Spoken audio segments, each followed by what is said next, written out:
महिमा तुम्हारी वेद बखानी, महिमा तुम्हारी वेद बखानी, तुलसी की वाणी शुरू हो रही है, राम कहानी शुरू हो रही है, राम कहानी।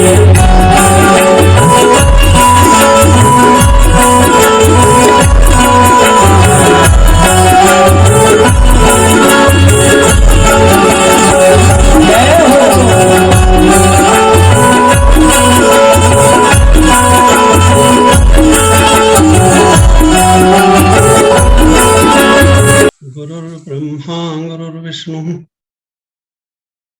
गुरुर्देवो महेश्वरः,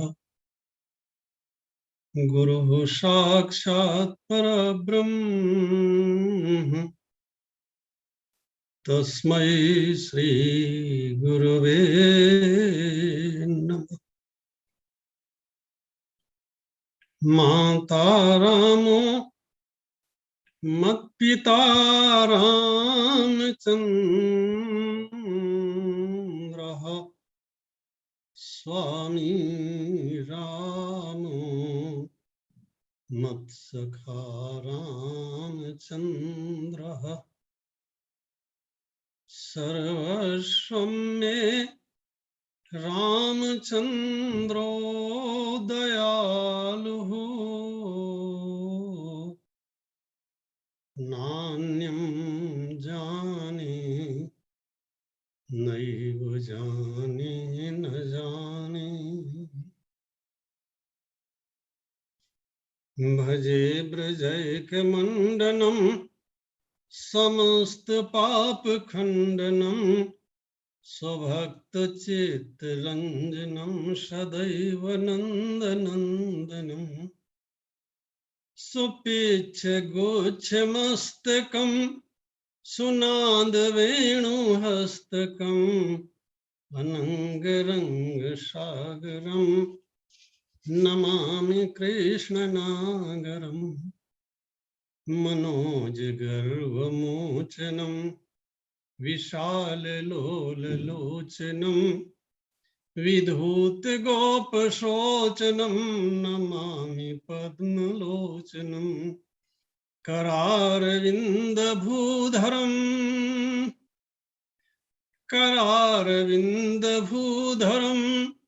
स्मितावलोकसुन्दरं, महेन्द्रमानदारुणं नमामि कृष्णवारणं, महेन्द्रमानदारुणं नमामि कृष्णवारणं। वसुदेवसुतं देवं कंसचाणूरमर्दनं,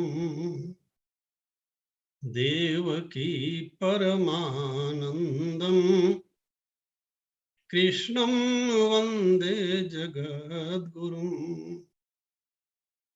प्रेम से बोलिए भक्तवत्सल भगवान की जय। वृंदावन बिहारी लाल की जय। इस कार्यक्रम के आयोजक परमादरणीय श्री जे.एस. पटेल जी, परम विद्वान आचार्य पंडित विष्णुधर दीवान जी, तकनीकी सहयोगी डॉक्टर लोकेश कुमार साहू जी, श्री नरसिंह साहू जी, श्री शैलेंद्र धनकर जी, श्री जगन्नाथ साहू जी, और बड़े प्रेम से भगवान की आनंददायिनी कथा से जुड़े हुए सभी भगवान के प्रेमी भक्त और देवियों,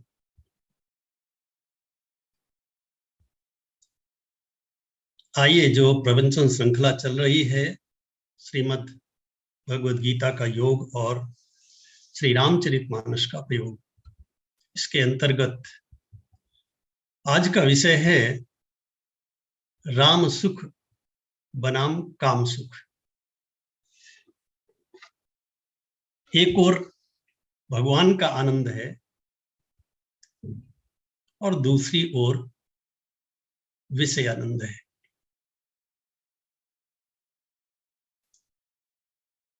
सो आप एक ओर तो भगवान श्री राम को देखें और दूसरी ओर जिसकी चर्चा चल रही है और जो हमारे लिए हमारा सबसे बड़ा शत्रु है, हमारे अंदर छिप करके बैठा हुआ है, ऐसे उस काम को दूसरी ओर रखें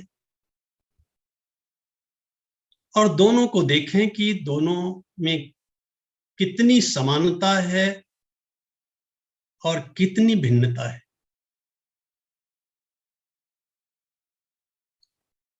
जब हम इस दृष्टि से देखते हैं तो हम देखते हैं कि दोनों के हाथ में धनुष बाण है।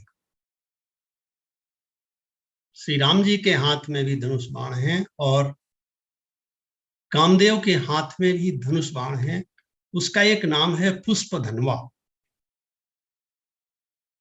शास्त्रों में ऐसा बताया गया है, अरविंदम अशोकम च आम्रंच नौ मल्लिका नीलोत्पलंच पंचैते पंचबाणस्य सहायका। कामदेव के पास 5 बाण हैं, अरविंद, अशोक, आम, 9 मल्लिका लता और नीलोत्पल माने नीलकमल। सो इसके पास पुष्पों का ही धनुष है और पुष्पों के ही बाण हैं जिनका ये प्रयोग करता है।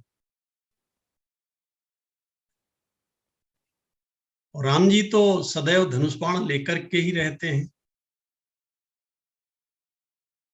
लेकिन दोनों में अंतर यह है कि राम जी दुष्टों के विनाश के लिए धनुष उठाते और कामदेव जब जब धनुष उठाता है तब तब किसी भगवान के भक्त पर ही धनुष उठाता है। वो चाहे देवर्षि नारद हो और चाहे साक्षात भगवान भोलेनाथ शंकर जी ही क्यों ना हो।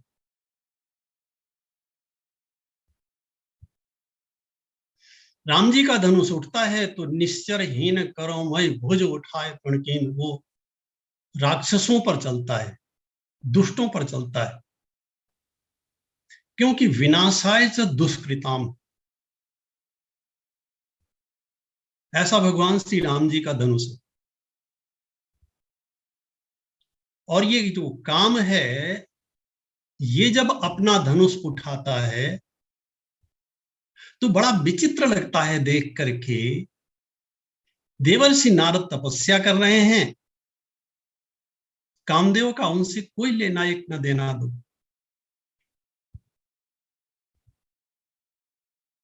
उन्हें तपस्या से हटाने के लिए वो धनुष बाण का प्रयोग करता है।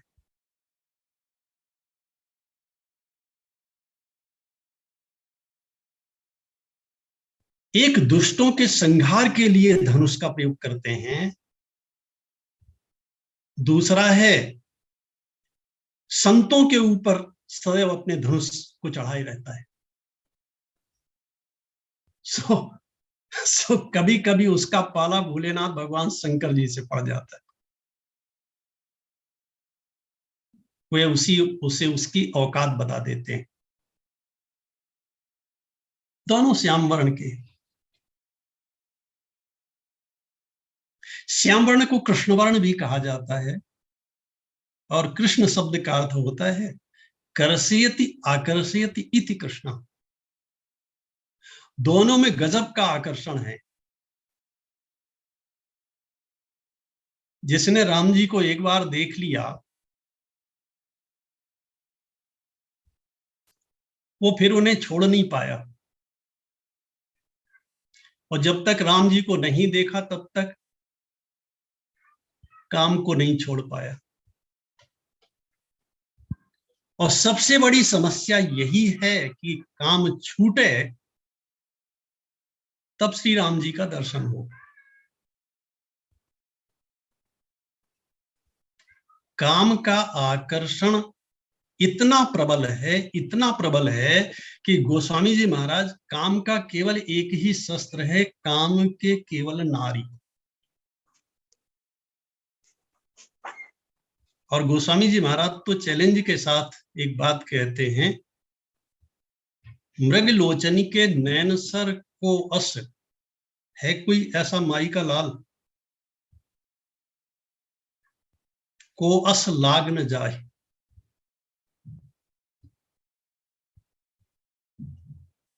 दूसरों की तो छोड़ो, ये जो देवर्षि नारद हैं, जब तक भगवान के सामने बैठे हैं तब तक तो सुरक्षित है। अरे भाई, आप अगर किसी बहुत बड़े अधिकारी के पास बैठे हो तो कोई बदमाश आपका क्या बिगाड़ेगा, और कहीं राष्ट्रपति भवन में हो तो, और ऐसे हजारों हजार राष्ट्रपतियों का पति जो जगतपति है, अगर उसके पास बैठे हो तो कामदेव क्या बिगाड़ सकता है।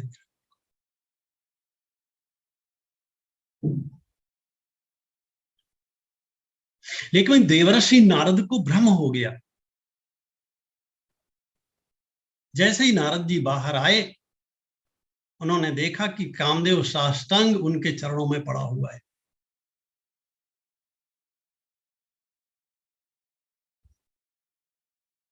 नारद जी क्षमा कर देते हैं।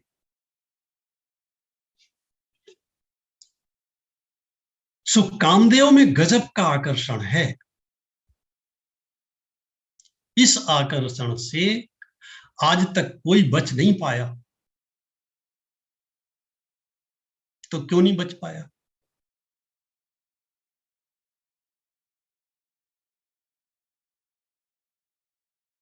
क्योंकि इसमें एक विलक्षण सामर्थ्य है। ये कुरूपता में सुंदरता की सृष्टि कर देता है।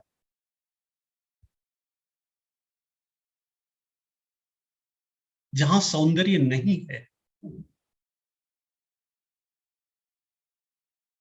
जो घृणित से घृणित वस्तु है,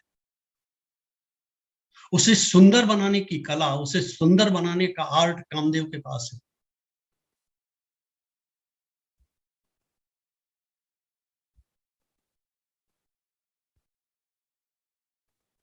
और जो सबसे बड़ी बात है,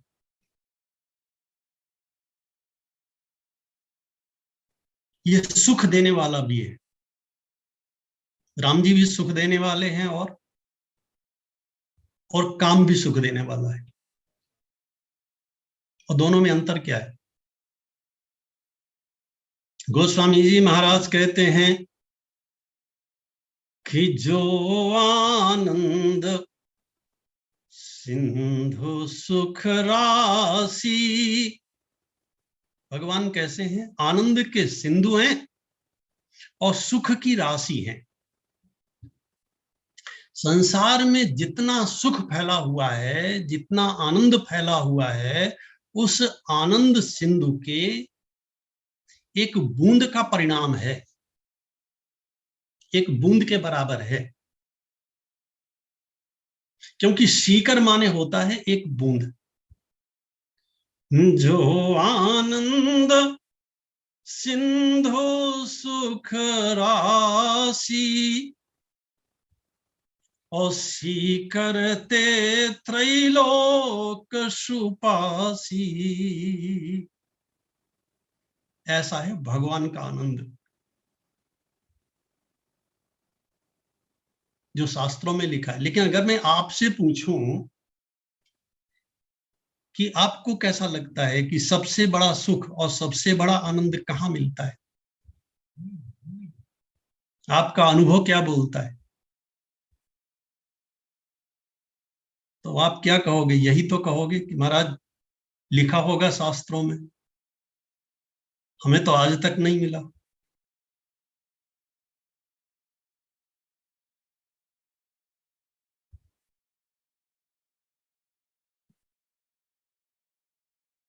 और प्रत्यक्षम किम प्रमाणम, अगर कोई सुख प्रत्यक्ष हो उसके लिए किसी प्रमाण की आवश्यकता थोड़ी होती है। कौन है जिसने काम सुख का भोग ना किया हो और जो काम सुख को न जानता हो और जिसके मन में यह धारणा पक्की ना बैठी हुई हो कि संसार का सबसे बड़ा सुख होता है काम सुख। तो कैसे भरोसा करें कि राम जी से सुख मिलेगा?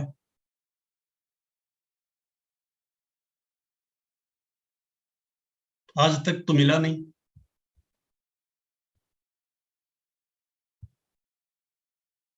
इस प्रश्न पर ही तो हम विचार कर रहे हैं।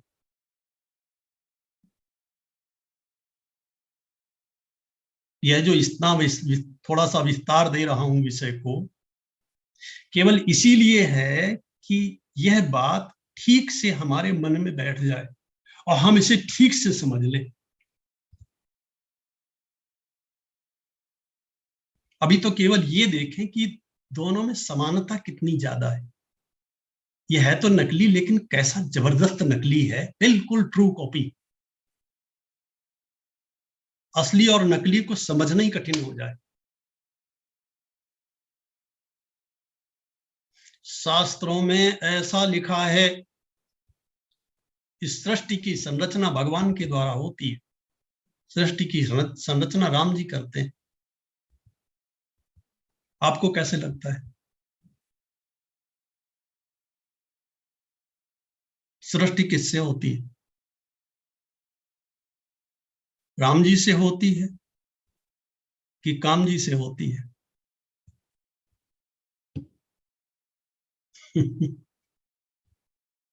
शास्त्र कहते हैं भ्रकुटि विलास जासु जग होई, राम वाम दिस सीता सोई। ये जो राम जी के वामांग में विराजमान है श्री किशोरी जी, इनकी केवल भावों के संकेत मात्र से उद्भव स्थिति संहार कारिणी, संसार की सृष्टि भी होती है, पालन भी होता है और उसका संहार भी होता है। और ऐसी श्री किशोरी जी श्री राम जी के चरणों की ओर देखती रहती।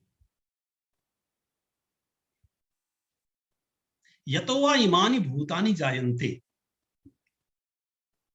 भगवान का तटस्थ लक्षण शास्त्रों में बताया गया। सो उपनिषद का मंत्र है, यतो वा इमानि भूतानि जायन्ते येन जातानि जीवन्ति यत् पर्यन्त्यभिसंविशन्ति तद विजिज्ञासस्व तद ब्रह्म। ये ब्रह्म का लक्षण है, तटस्थ लक्षण है। तटस्थ लक्षण होता है जो थोड़ा दूर से बताइए ब्रह्म कौन है। और आनंदम ब्रह्म ये स्वरूप लक्षण है।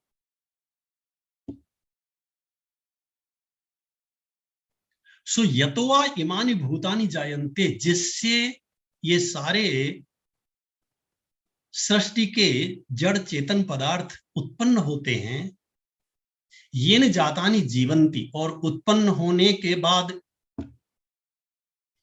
जिसके प्रभाव से इनका पालन होता है और अंत में उसी में इनका लय हो जाता है, वह ब्रह्म है।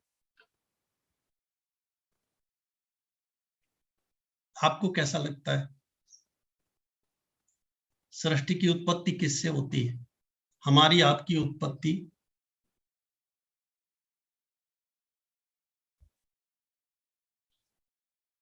काम से तो प्रत्यक्ष ही है, पशु पक्षियों में भी, और केवल पशु पक्षियों में नहीं, वृक्ष वनस्पतियों में भी। आप किसी वनस्पति विज्ञान के प्रोफेसर से पूछिए तो वो बताएगा आपको, वहां भी नर और मादा होते हैं। तो सृष्टि का मूल कारण कौन है? राम है कि काम है?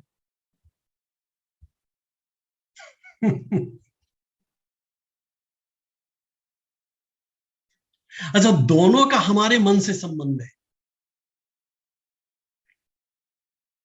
भगवान को पाने के लिए निर्मल मन जन सो मोहि पावा।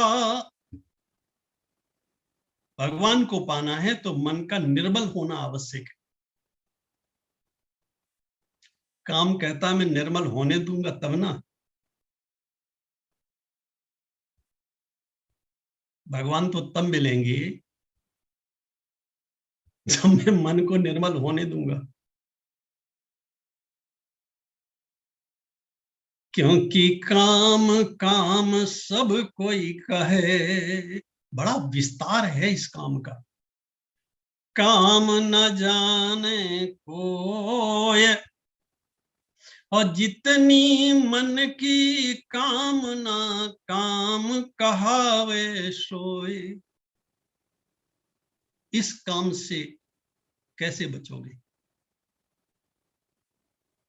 मन में कोई इच्छा न रहे, कोई इच्छा ही न रहे, किसी भी प्रकार की इच्छा न रहे। भोगों की इच्छा तो ना रहे, साथ ही साथ मोक्ष की भी इच्छा ना रहे।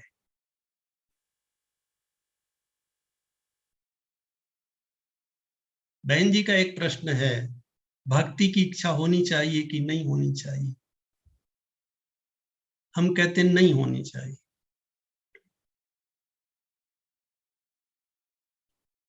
क्या करोगे?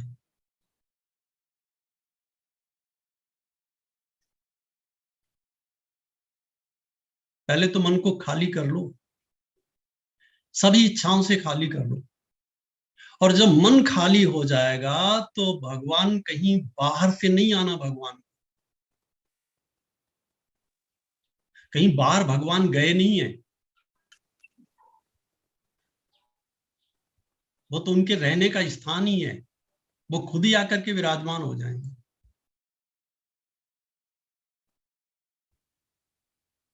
उन्हें बुलाना पड़ेगा क्या?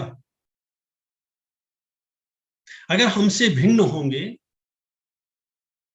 तो निमंत्रण देना पड़ेगा, बुलाना पड़ेगा। हमसे भिन्न तो है नहीं। नवमी के दिन राम जी का जन्म हुआ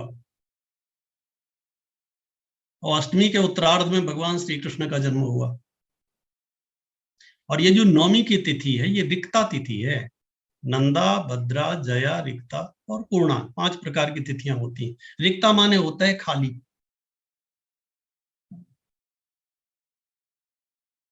मन खाली हो जाए, हृदय खाली हो जाए तो वो तो भगवान के रहने का घर है, लेकिन इसकी सफाई तो हो जाए कम से कम। इतने गंदे हृदय में देखो, किसी मेहमान को भी आप बुलाते हो, अपने घर की सफाई करते हो।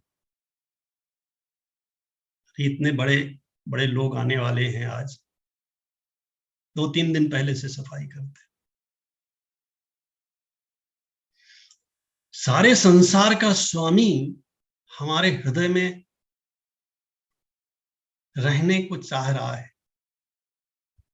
ऐसे गंदे हृदय में बुलाएंगे जहां काम की आंधी चल रही है, क्रोध के बवंडर उठ रहे हैं, लोभ का झंझावात चल रहा हो। ऐसे हृदय में उस कोमल, उस सुंदरतम, उस आनंद सिंधु रूप परमात्मा को, जिसके लिए विदेह नगर की वालाएं कहती हैं कि कहु सखी अस को तन धारी, कहु सखी अस को तन धारी, जो न मोह यह रूप निहारी। संसार में ऐसा कोई है जिसने एक बार प्रभु को देख लिया हो और देखने के बाद फिर उन्हें छोड़ पाया हो?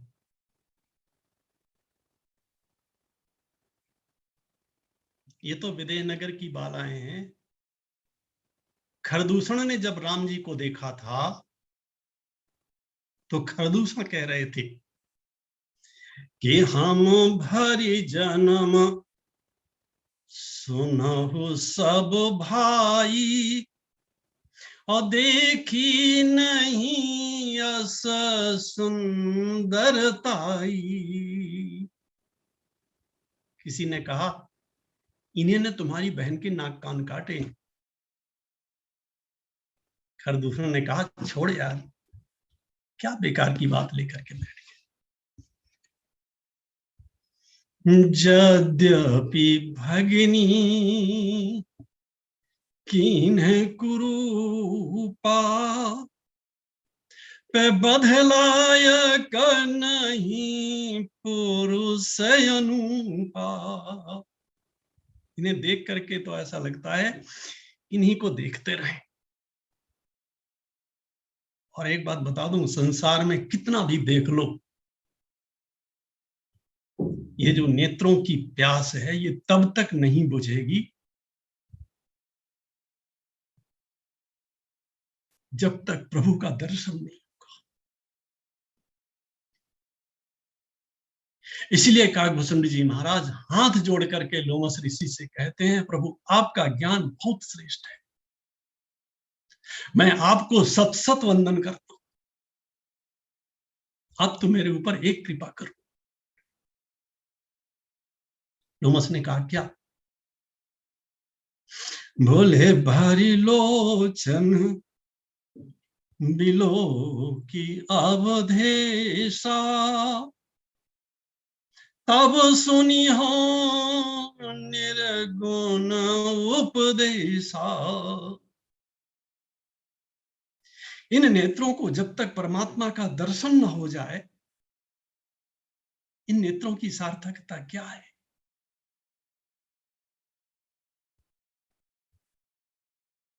और दूसरों की बात छोड़ो, जो क्रोध के साक्षात स्वरूप हैं, ऐसे भगवान परशुराम जी महाराज जब राम जी का पहली बार दर्शन करते हैं,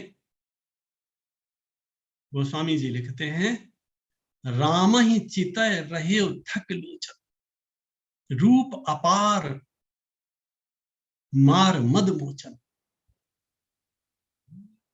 ऐसा कोई है इस संसार में?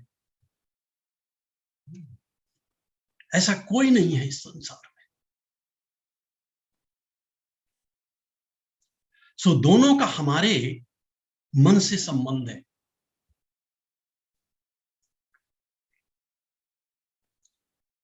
मन निर्मल हो तो प्रभु का दर्शन हो। काम कहता है मैं मन को निर्मल रहने ही नहीं दूंगा, एक ना एक इच्छा मन में पड़ी रहे। शास्त्रों में तो यहां तक लिखा हुआ है कि भुक्ति मुक्ति स्पृहा यावत पिशाची हृदय वर्तते। भोग की इच्छा तो छोड़ो, जो मोक्ष की इच्छा है इसे भी हमारे शास्त्रकारों ने पिशाची कहा है। ये पिशाची क्यों है? बोले जो हमें हमारा दर्शन न करने देवे, हमें हमारे परम प्रियतम परमात्मा का दर्शन न करने देवे, वो पिशाची नहीं तो और क्या है। भुक्ति मुक्ति स्पृहा यावत पिशाची हृदय वर्तते तावद भक्ति सुख स्यात्र कथम अभ्युदयो भवेत। तब तक वह जो भक्ति का सुख है, वह जो सच्चा आनंद है, उसका उदय नहीं होता है। सो अगर उस सच्चे आनंद को पाना है, अब जरा कल्पना करो, अगर बिंदु में इतना आनंद है सिंधु कैसा होगा।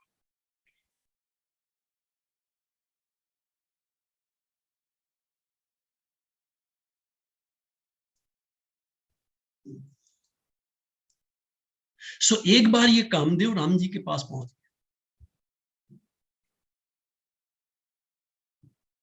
गया। इसने कहा मैंने कई बार प्रयास किया, लेकिन मैं आपको प्राप्त नहीं कर सका, क्योंकि जहां काम है वहां राम जी नहीं है। काम ने कहा प्रभु मेरे ऊपर कृपा करो, एक बार कृपा करो। राम जी तो इतने कृपालु हैं, इतने दयालु हैं, इतने दयालु हैं, वे तो राक्षसों को भी मोक्ष देते। लंका के युद्ध क्षेत्र में जितने राक्षस मारे गए, सबको भगवान ने मोक्ष दिया।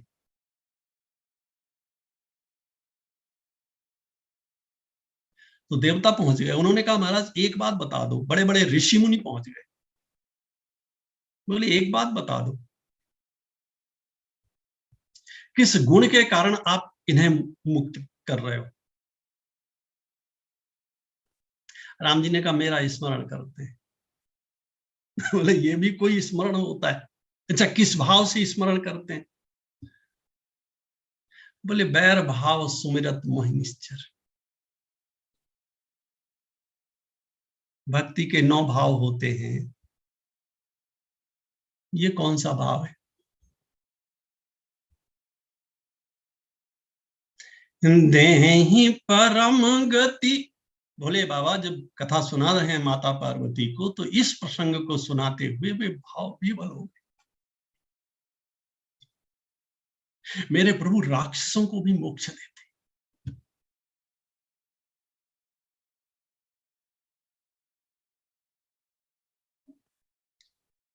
अस प्रभु छाड़े भजहि जे आना, अते नर पशु बिन पूछ बिसाना।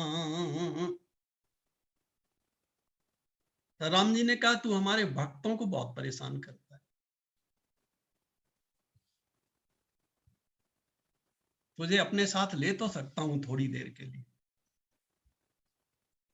तेरे को घोड़ा बनना पड़ेगा। काम देने का तैयार। और आप जानते हैं कि घोड़े पर जब घोड़सवार बैठता है तो वो पैर की एड़ी से संकेत करता है और मुंह में लगाम खींचे रहता है। राम जी ने अपने विवाह में काम को भी बुला लिया। जनुबाज वेश बनाव मन सिज राम हित अति सोहई। जनुबाज वेश बनाव मन सिज राम हित अति सोहई। ये काम इतना बदमाश है, इतना बदमाश है। इसने एक बार सारे देवताओं को बुलाया और बुला करके ये कहा कि आप लोग मेरा एक सहयोग करो। देवताओं ने कहा क्या? बोले ये जो मनुष्य का शरीर है, मनुष्य के शरीर में व्यक्ति भगवान की भक्ति करता है, तो इसकी जितनी इंद्रियां हैं, मन बुद्धि चित्त अहंकार, सब में बैठ जाओ। देवताओं ने पूछा करना क्या पड़ेगा? सारे देवता बैठ गए, बोले करना क्या पड़ेगा? तुलसीदास जी महाराज लिखते हैं कि इंद्रिय द्वार झरोखा नाना, तहां तहां सुर बैठे करि थाना। आवत देखहीं, ये करना है, आवत देखहीं विषय बयारी। अथे हठ देहि कपाट उघारी। हमारी इंद्रियों को ब्रह्मा जी ने बहिर्मुख बनाया है, इनका मुख बाहर की ओर है, सो स्वभावतः ये बहिर्मुखी हैं। वेद का मंत्र है परांचि खानि वितरण स्वयंभू तस्मात् परांग पश्यति नान्तरात्मन। सो ये इंद्रियां अंदर की ओर नहीं देखती। किसी ने गोस्वामी जी से पूछा, महाराज किसी की इंद्रियां अंदर को नहीं देखती? बोले नहीं, ऐसी बात नहीं है। और वही वेद का ऋषि भी कहता है कश्चित धीरा, कोई धीर बुद्धि पुरुष, स्थिर बुद्धि पुरुष चिंतन के द्वारा, विचार के द्वारा, बार बार मनन करके उस सत्य का साक्षात्कार कर लेता है और फिर संकल्प लेता है। संत कहते हैं अबलो नसानी अब ना नसई।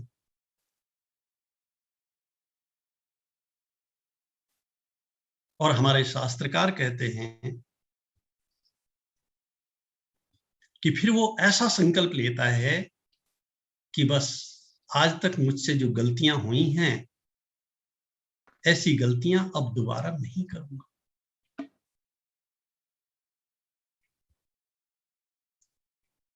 राम शब्द का अर्थ होता है रमते सर्वभूतेषु, जो समस्त प्राणियों में रमण करे। जड़ चेतन जग जीव जत सकल राम में जान। गोस्वामी जी महाराज ऐसा नहीं लिखते सकल राम में मान। मानना तो कल्पना होती, हमने मान लिया है नहीं ऐसा, थोड़ी देर के लिए मान लेते। जैसे सवाल लगाने के लिए मैथमेटिक्स का प्रोफेसर बोलता है माना कि धन का है, वो भी जानता है, विद्यार्थी भी जानते हैं कि का एक अक्षर है, धन नहीं है,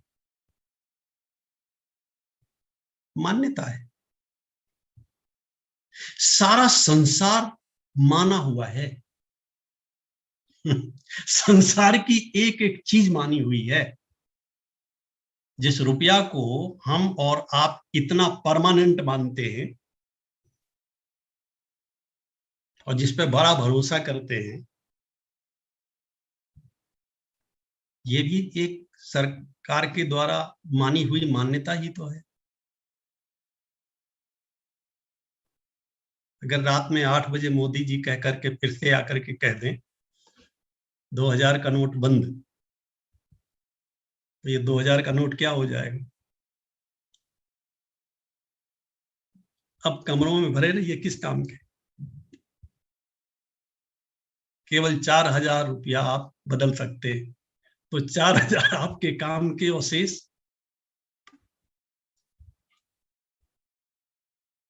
पूरा संसार माना हुआ है।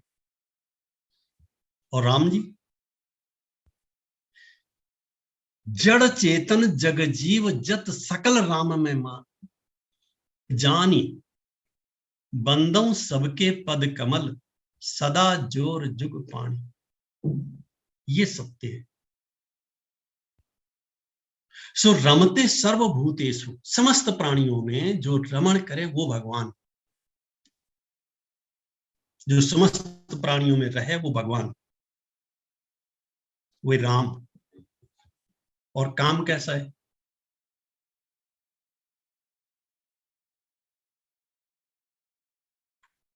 काम भी तो सबके अंदर रहता है कोई जिसके अंदर न रहता हो? बिना काम का, बिना कामना का कोई है? तो आज हमने काम से संदर्भित